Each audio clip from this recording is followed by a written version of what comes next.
So hello छात्रों, स्वागत करता हूं आपका आरकेएम क्लासेस में। तो आज हम स्टार्ट करने वाले हैं अपने 12th geography book number 1 chapter number 3 human development का एक बहुत ही इंपॉर्टेंट टॉपिक। टॉपिक का नाम है पिलर्स ऑफ ह्यूमन डेवलपमेंट, जो भैया 400% श्योर पेपर में आएगा ही आएगा और हर साल आता ही आता है, क्योंकि इस चैप्टर में इस क्वेश्चन की बहुत अच्छी खासी वेटेज है आने की। तो क्वेश्चन का नाम क्या है, क्वेश्चन को पहले समझते हैं। टीचर ने हमें दे रखा है topic pillars of human development.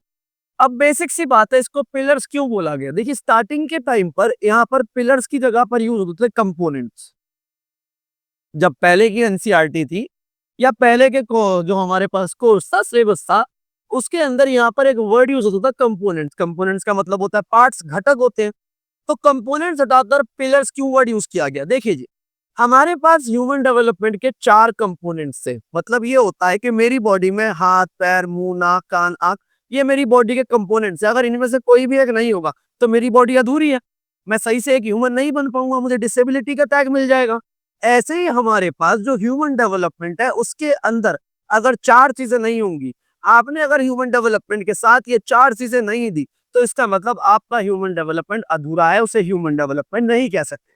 इसी तरीके से इन्होंने एक दिमाग लगाकर बोला, जैसा कि हमारे घर की छत होती है, हमारे पास एक रूफ होती है, उस रूफ को रोकने के लिए हमारे पास 4 पिलर्स का होना बहुत जरूरी है। जब घर बनता है तो कमरे के चारों तरफ 4 पिलर्स होते हैं, घर के चारों तरफ मेनली 4 पिलर्स होते हैं। तो इसी तरीके से इस छत का नाम ह्यूमन डेवलपमेंट मानो, और ये ह्यूमन डेवलपमेंट इन 4 पिलर्स पर टिका हुआ है, इसीलिए यहाँ पर नाम दिया गया पिलर्स ऑफ ह्यूमन डेवलपमेंट। कुल मिलाकर पिलर्स सिर्फ चीजों को कूल, स्टाइलिश दिखाने के लिए बोला गया। बेसिकली पिलर्स का मतलब ही क्या होता है, कंपोनेंट्स। चलिए, लास्ट क्लास में डॉक्टर महबूबुल हक और अमर्त्य सेन जी ने हमें बताया कि देखिए, ह्यूमन डेवलपमेंट वो है जहां लोग मीनिंगफुल लाइफ जीते हैं। ह्यूमन डेवलपमेंट वो है जहां लोगों पे एक तरीके से एजुकेशन, हेल्थ और एक्सेस टू क्या होंगे, रिसोर्स होते हैं। बिल्कुल सही बात बोली। जहां उनकी चॉइसेस इनलार्ज होंगी, जहां उन्हें फ्रीडम मिलेगी, कैपेबिलिटीज बढ़ेगी, ये बात बोली गई थी, बिल्कुल सही बात। लेकिन किसी भी देश के अंदर हेल्थ, एजुकेशन और एक्सेस टू रिसोर्स तभी यूजफुल मानी जाएगी, तभी ह्यूमन डेवलपमेंट माना जाएगा, जब उस देश में ये 4 चीजें होंगी। तो सबसे पहला ह्यूमन डेवलपमेंट में क्या होना जरूरी है सर, सबसे पहले ह्यूमन डेवलपमेंट में होनी चाहिए इक्विटी। अब यहाँ पर एक वर्ड यूज किया गया है और वर्ड का नाम है इक्विटी। जरा मैं आपको बता दूं, अच्छे से समझा दूं कि इक्विटी और इक्वालिटी क्या होती है। जैसा कि आप इस इमेज के अकॉर्डिंग देख सकते हो, इसमें अच्छे से एक्सप्लेन करा गया है कि what do you mean by equality और what do you mean by equity. इस इमेज में साफ दिखाया गया है कि यहाँ पर एक मैच चल रहा है और उस मैच को देखने के लिए इन सबको एक एक स्टूल बॉक्स दे दिया गया है। मानकर चलो एक स्टूल बॉक्स दे दिया, अवेलेबल तो तीनों को है। इसका मतलब क्या है, इक्वालिटी से ये डिस्ट्रीब्यूट दिया गया है। लेकिन एक बात बताओ आप, क्या तीनों को ये मिलने पर क्या तीनों की यहाँ तक एक्सेस हो पा रही है? नहीं ना।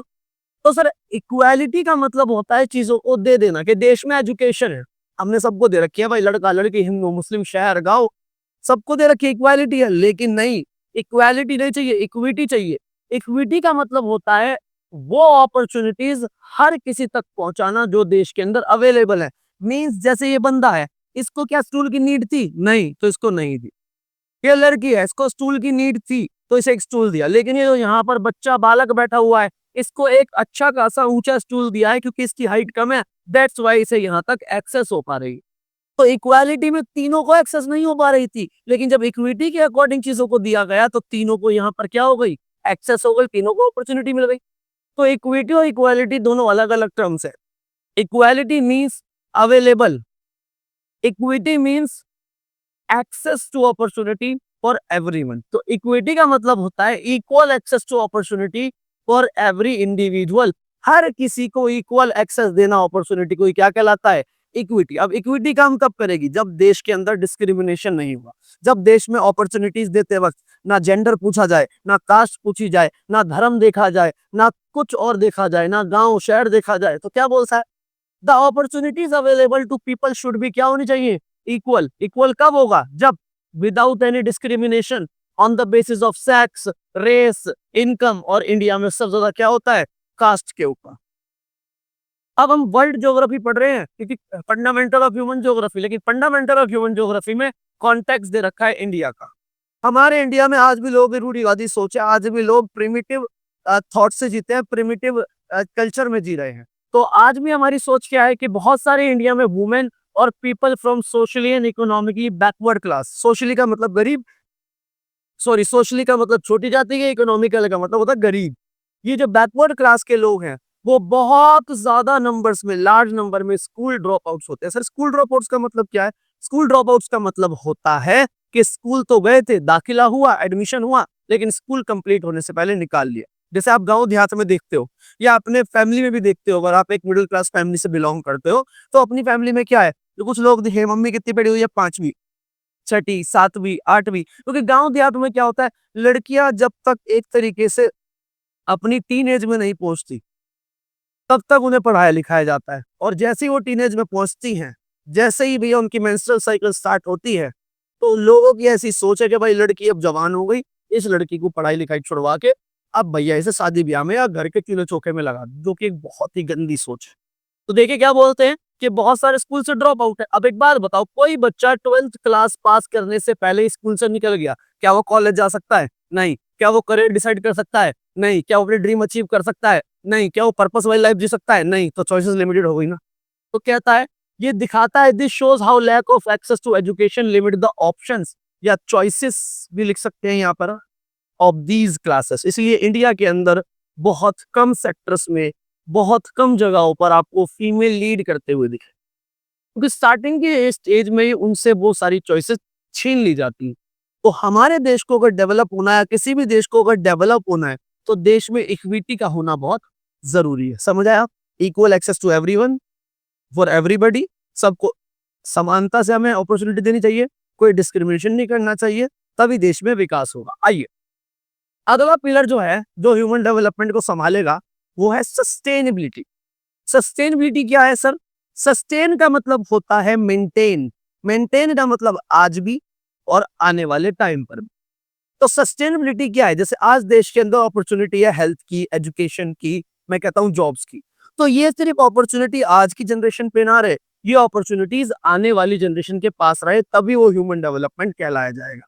तो कहता है सस्टेनेबिलिटी का मतलब होता है कॉन्टिन्यूटी, लगातार, in the available opportunities. Continuity का मतलब यहां पर जो लिया जा रहा है, वो लिया जा रहा है जनरेशन से, कि अगर प्रेजेंट जनरेशन पे अपॉर्चुनिटीज है तो आने वाली जनरेशन में भी अपॉर्चुनिटीज मिले। जैसे आज के टाइम पर अगर हम अपने बच्चों को पढ़ाएंगे लिखाएंगे नहीं, समझना, मैं पढ़ लिख लिया लेकिन मैंने अपने बच्चों को पढ़ाया लिखाया नहीं, तो क्या आने वाली जनरेशन अच्छे डॉक्टर से मिल पाएगी, अच्छे टीचर से मिल पाएगी, अच्छे इंजीनियर से मिल पाएगी? नो सर, नहीं मिल पाएगी।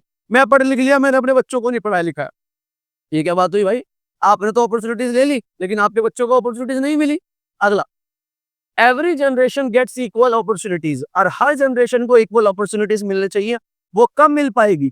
जब मैं प्रेजेंट की जनरेशन ऐसे रिसोर्स का यूज करे कि आने वाली जनरेशन का भी ध्यान में रखे।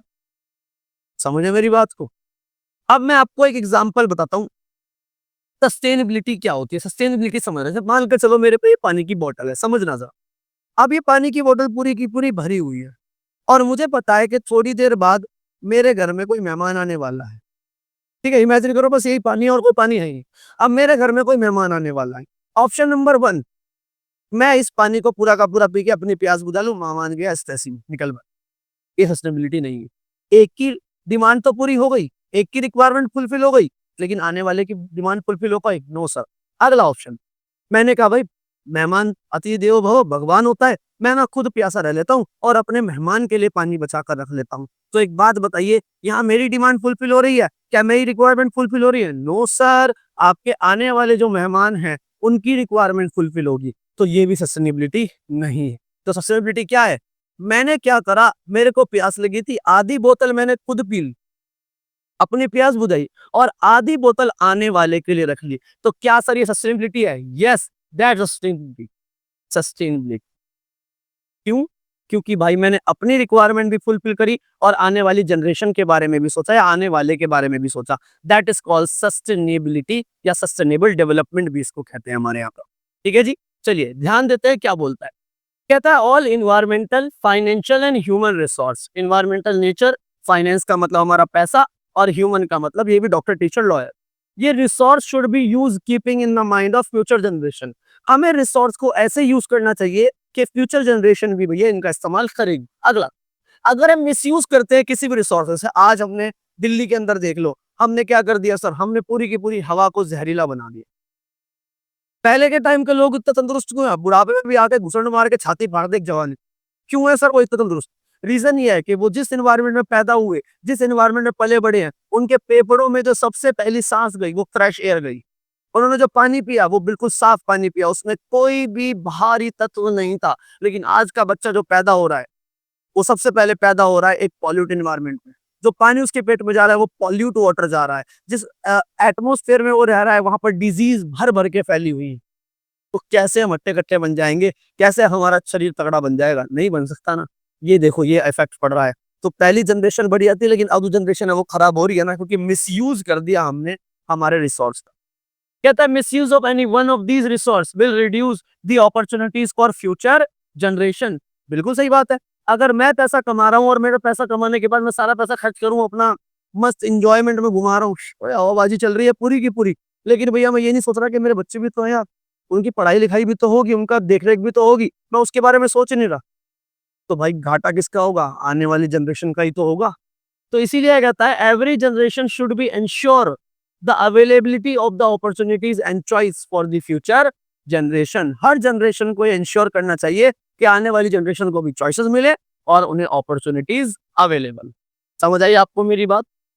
ठीक है, मैं पानी पी लेता हूँ।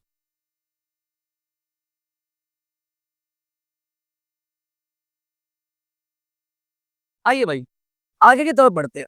तीसरा पिलर जो ह्यूमन डेवलपमेंट को संभालेगा वो है प्रोडक्टिविटी। सर प्रोडक्टिविटी क्या होता है? What do you mean bye productivity? भाई प्रोडक्टिविटी का मतलब होता है दो चीजें। पहला, प्रोडक्टिविटी एक तो नापी जाती है पैसों से, कितना पैसा कमा रहे हो, और दूसरा प्रोडक्टिविटी नापी जाती है क्या काम है। जैसे बेसिकली एक, मैं किसी को देखो डिसरिस्पेक्ट नहीं कर रहा, एक मोची पैसा कमा रहा है और एक मैं कहता हूं कि एक शेफ 5 स्टार होटल में पैसा कमा रहा है। तो प्रोडक्टिविटी किसकी ज्यादा है? शेफ की ज्यादा है। वो कमा भी ज्यादा रहा है और तो काम भी बढ़ा है। एक वॉचमैन और एक कंपनी का सीईओ, तो प्रोडक्टिविटी किसकी ज्यादा है? सीईओ की ज्यादा है। बेसिकली आप याद रखें, जैसे मैं आपको बोलता हूँ एक दर्जी और एक डिजाइनर, प्रोडक्टिविटी किसकी ज्यादा है? डिजाइनर की। एक हलवाई और शेफ, प्रोडक्टिविटी ज्यादा है शेफ की।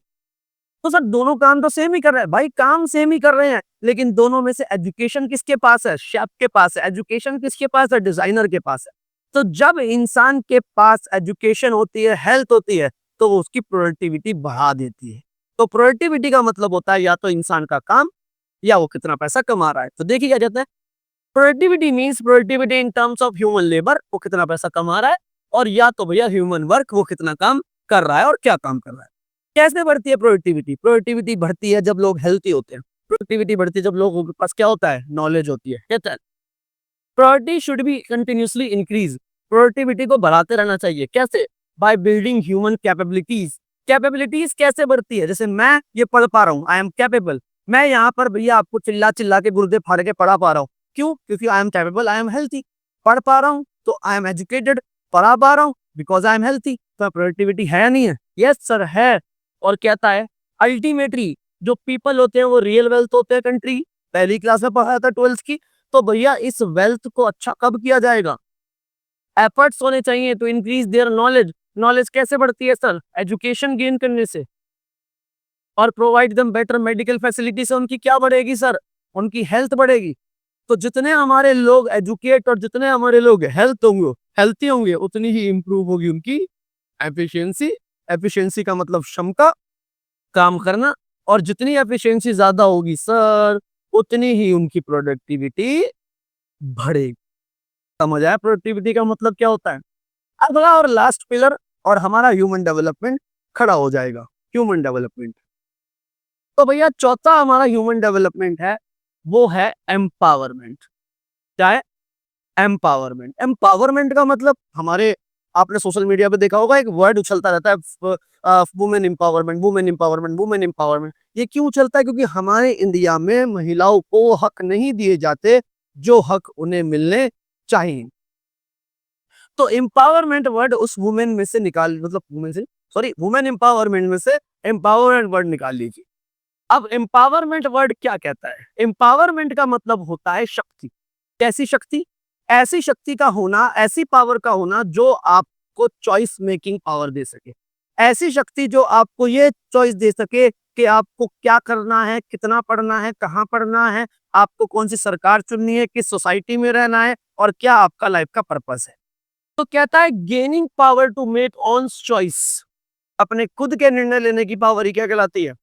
Sir, empowerment. एम्पावरमेंट क्या परिवार पर डिपेंड करती है? वो देखो, वो फैमिली एम्पावरमेंट की बात नहीं, आज सोशल एम्पावरमेंट की बात हो रही है। कैसे आती है? पावर कम आती है इंक्रीजिंग इन फ्रीडम, जब लोग आजाद होंगे और वो क्या होंगे? कैपेबल होंगे। तो फॉर एन एग्जाम्पल कि भाई हम कहते हैं कि हमारे देश में लोग ज्यादा पढ़े लिखे हैं, तो ऑब्वियस सी बात है उन्हें अपने हक के लिए पता होगा क्या सही क्या गलत। एम्पावरमेंट है सर।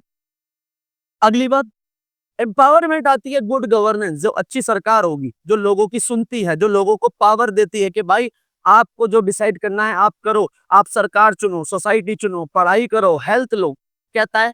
और पीपल ओरिएंटेड पॉलिसीज, ऐसी पॉलिसीज जो लोगों के फायदे में हो, हित में हो, उन्हें बोलते हैं people oriented policies are required to empower the क्या है? पीपल। अब इंडिया में समझना, इंडिया में अमीर गरीब का भेदभाव, इंडिया में जाति का भेदभाव।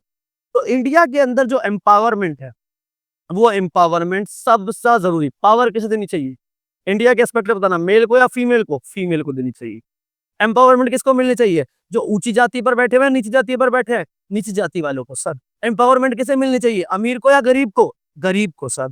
तो इसीलिए हमारे यहाँ पर उन लोगों को एम्पावर करना बहुत जरूरी है जो सोशली और इकोनॉमिकली कौन सी क्लास है? Backward class. देखो line, empowerment of socially and economically backward groups is special importance. इसीलिए हमारे इंडिया में एम्पावरमेंट करने के लिए हमारे इंडिया में एक सिस्टम आया था, कोटा सिस्टम, जिसके अंदर एसटी, एससी, ओबीसी इन कास्ट के लिए रिजर्वेशन प्रोवाइड कराई गई थी। उसका मोटिव ये था कि भैया पहले के टाइम पर कास्ट सिस्टम बहुत गंदा था, बहुत खराब था। कास्ट वाइज लोगों को उनको देखा जाता था कि छोटी कास्ट है तो फिर तो ऐसा ही होगा और बड़ी कास्ट है तो सलाम साहब। तो इसीलिए हमारे इंडियन कॉन्स्टिट्यूशन सिस्टम में कोटा सिस्टम लाया गया था। कोटे का मतलब आज की जनरेशन को सिर्फ ये लगता है कि ये सीट हथिया के बैठा है, नहीं जी। कोटे का मतलब होता है लोगों को एम्पावर करना, क्योंकि उस समय में इस क्लास को एम्पावर करना बहुत जरूरी था फॉर दी ह्यूमन डेवलपमेंट। तो कॉन्स्टिट्यूशन में अगर कोई भी चीज लिखी है तो वो ह्यूमन डेवलपमेंट, देश के हित के लिए, नागरिकों के हित के लिए लिखी गई है। समझ आइए आपको मेरी बात? तो 4 पिलर्स पढ़े, equity, sustainability, productivity and empowerment. चारों को चारों उंगलियों बता दूं। Equity means equal opportunity available for everyone. Sustainability, continuity in available opportunities. Productivity, productivity का मतलब होता है ह्यूमन लेबर या ह्यूमन वर्क जो बढ़ती है हेल्थ और एजुकेशन से, gaining knowledge and health facilities. और एम्पावरमेंट का मतलब होता है power to make on choice. समझ आई मेरी आज की आपकी बात? तो ये हमने पढ़ा ह्यूमन डेवलपमेंट के इक्विटी, सस्टेनेबिलिटी, प्रोडक्टिविटी और एम्पावरमेंट। दोबारा क्यों बोल दिया मैंने? चलो कोई नहीं, अपने हो तुम बोल दी तुम्हारे लिए। इसी को बोलते हैं pillars of human development. Hope आपको क्लास समझ आई होगी, टॉपिक समझ आई होंगी। कुछ गलती हो तो भूल चूक माफ। मैं तो वैसे करता नहीं हूँ, बट फिर भी है तो इंसान ही हम सारे के सारे। नए हैं तो चैनल को सब्सक्राइब करें, लाइक, शेयर और स्कूल ग्रुप्स में पहुंचा दो ताकि हर किसी का भला हो। मैं मिलता हूँ आपसे अगली क्लास के अंदर। तब तक जय हिंद एंड जय जी।